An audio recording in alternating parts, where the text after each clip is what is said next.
छठा अध्याय, शिव पुराण के श्रवण की विधि। शौनक जी कहते हैं, महाप्राज्ञ सूत जी, आप धन्य एवं शिव भक्तों में श्रेष्ठ हैं। हम पर कृपा कर हमें कल्याणमय शिव पुराण के श्रवण की विधि बताए, जिससे सभी श्रोताओं को संपूर्ण उत्तम फल की प्राप्ति हो। सूत जी ने कहा, मुने शौनक, तुम्हें संपूर्ण फल की प्राप्ति के लिए मैं शिव पुराण की विधि सविस्तार बताता हूँ। सर्वप्रथम किसी ज्योतिषी को बुलाकर दान से संतुष्ट कर उससे कथा का शुभ मुहूर्त निकलवाना चाहिए और उसकी सूचना का संदेश सभी लोगों तक पहुंचाना चाहिए कि हमारे यहाँ शिव पुराण की कथा होने वाली है। अपने कल्याण की इच्छा रखने वालों को इसे सुनने अवश्य पधारना चाहिए। देश देश में जो भी भगवान शिव के भक्त हो तथा शिव कथा के कीर्तन और श्रवण के उत्सुक हो, उन सभी को आदर पूर्वक बुलाना चाहिए और उनका आदर सत्कार करना चाहिए। शिव पुराण सुनने के लिए मंदिर, तीर्थ, वन प्रांत अथवा घर में ही उत्तम स्थान का निर्माण करना चाहिए। केले के खंभों से सुशोभित कथा मंडप तैयार कराएं। उसे सब और फल पुष्प सुंदर चंदोगे से अलंकृत करना चाहिए। चारों कोनों पर ध्वज लगाकर उसे विभिन्न सामग्री से सुशोभित करें। भगवान शंकर के लिए भक्तिपूर्वक दिव्य आसन का निर्माण करना चाहिए तथा कथावाचक के लिए भी दिव्य आसन का निर्माण करना चाहिए। नियम पूर्वक कथा सुनने वालों के लिए भी सुयोग्य आसन की व्यवस्था करें तथा अन्य लोगों के बैठने की भी व्यवस्था करें। कथा बांचने वाले विद्वान के प्रति कभी बुरी भावना न रखें। संसार में जन्म तथा गुणों के कारण बहुत से गुरु होते हैं, परंतु उन सब में पुराणों का ज्ञाता ही परम गुरु माना जाता है। पुराण वेदता पवित्र, शांत, साधु, ईर्ष्या पर विजय प्राप्त करने वाला और दयालु होना चाहिए। ऐसे गुणी मनुष्य को इस पुण्यमयी कथा को बांचना चाहिए। सूर्योदय से 3:30 पहर तक इसे बांचने का उपयुक्त समय है। मध्याह्न काल में 2 घड़ी तक कथा बंद रखनी चाहिए ताकि लोग मल मूत्र का त्याग कर सकें। जिस दिन से कथा शुरू हो रही है उससे 1 दिन पहले व्रत ग्रहण करें। कथा के दिनों में प्रातः काल का नित्य कर्म संक्षेप में कर लेना चाहिए। वक्ता के पास उसकी सहायता हेतु एक विद्वान व्यक्ति को बैठाना चाहिए, जो कि सब प्रकार के संशयों को दूर कर लोगों को समझाने में कुशल हो। कथा में आने वाले विघ्नों को दूर करने के लिए सर्वप्रथम गणेश जी का पूजन करना चाहिए। भगवान शिव व शिव पुराण की भक्तिभाव से पूजा करें। तत्पश्चात श्रोता तन मन से शुद्ध होकर आदर पूर्वक शिव पुराण की कथा सुने।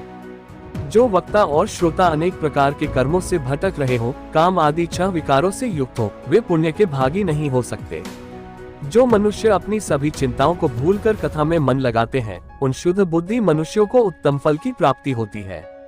7वां अध्याय, श्रोताओं द्वारा पालन किए जाने वाले नियम।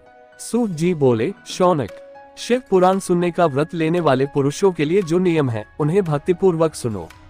शिव पुराण की पुण्यमयी कथा नियम पूर्वक सुनने से बिना किसी विघ्न बाधा के उत्तम फल की प्राप्ति होती है। दीक्षा रहित मनुष्य को कथा सुनने का अधिकार नहीं है, अतः पहले वक्ता से दीक्षा ग्रहण करनी चाहिए।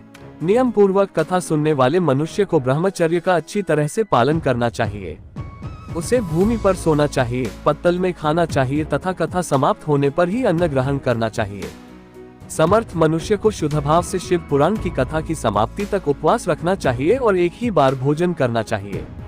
गरिष्ठ अन्न, दाल, जला अन्न, सेम, मसूर तथा बासी अन्न नहीं खाना चाहिए। जिसने कथा का व्रत ले रखा हो, उसे प्याज, लहसुन, हींग, गाजर, मादक वस्तु तथा आमिष कही जाने वाली वस्तुओं को त्याग देना चाहिए। ऐसा मनुष्य प्रतिदिन सत्य, शौच, दया, मौन, सरलता, विनय तथा हार्दिक उदारता आदि सद्गुणों को अपनाए तथा साधु संतों की निंदा का त्याग कर नियम पूर्वक कथा सुने। सकौम मनुष्य इस कथा के प्रभाव से अपनी अभीष्ट कामना प्राप्त करता है और निष्काम मोक्ष प्राप्त करता है। सभी स्त्री पुरुषों को विधि विधान से शिव पुराण की उत्तम कथा को सुनना चाहिए। महर्षि, शिव पुराण की समाप्ति पर श्रोताओं को भक्ति पूर्वक भगवान शिव की पूजा की तरह पुराण पुस्तक की पूजा भी करनी चाहिए तथा इसके पश्चात विधि पूर्वक वक्ता का भी पूजन करना चाहिए। पुस्तक को रखने के लिए नया और सुंदर बस्ता बनाएं। पुस्तक व वक्ता की पूजा के उपरांत वक्ता की सहायता हेतु बुलाए गए पंडित का भी सत्कार करना चाहिए। कथा में पधारे अन्य ब्राह्मणों को भी अन्न धन का दान दें। गीत, वाद्य और नृत्य से उत्सव को महान बनाएं। विरक्त मनुष्य को कथा समाप्ति पर गीता का पाठ करना चाहिए तथा गृहस्थ को श्रवण कर्म की शांति हेतु होम करना चाहिए। होम रुद्र संहिता के श्लोकों द्वारा अथवा गायत्री मंत्र के द्वारा करें। यदि हवन करने में असमर्थ हो तो भक्ति पूर्वक शिव सहस्रनाम का पाठ करें। कथा श्रवण संबंधी व्रत की पूर्णता के लिए शहद से बनी खीर का भोजन 11 ब्राह्मणों को कराकर उन्हें दक्षिणा दें। समृद्ध मनुष्य 3 तोले सोने का एक सुंदर सिंहासन बनाए और उसके ऊपर लिखी अथवा लिखाई हुई शिव पुराण की लिखी पोथी विधिपूर्वक स्थापित करे तथा पूजा करके दक्षिणा चढ़ाए। फिर आचार्य का वस्त्र, आभूषण एवं गंध से पूजन करके दक्षिणा सहित वो पुस्तक उन्हें भेंट कर दे। शौनक, इस पुराण के दान के प्रभाव से भगवान शिव का अनुग्रह पाकर मनुष्य भवबंधन से मुक्त हो जाता है। शिव पुराण को विधिपूर्वक संपन्न करने पर यह संपूर्ण फल देता है तथा भोग और मोक्ष प्रदान करता है। मुने, शिव पुराण का सारा महात्म्य जो संपूर्ण फल देने वाला है, मैंने तुम्हें सुना दिया है। अब आप और क्या सुनना चाहते हो?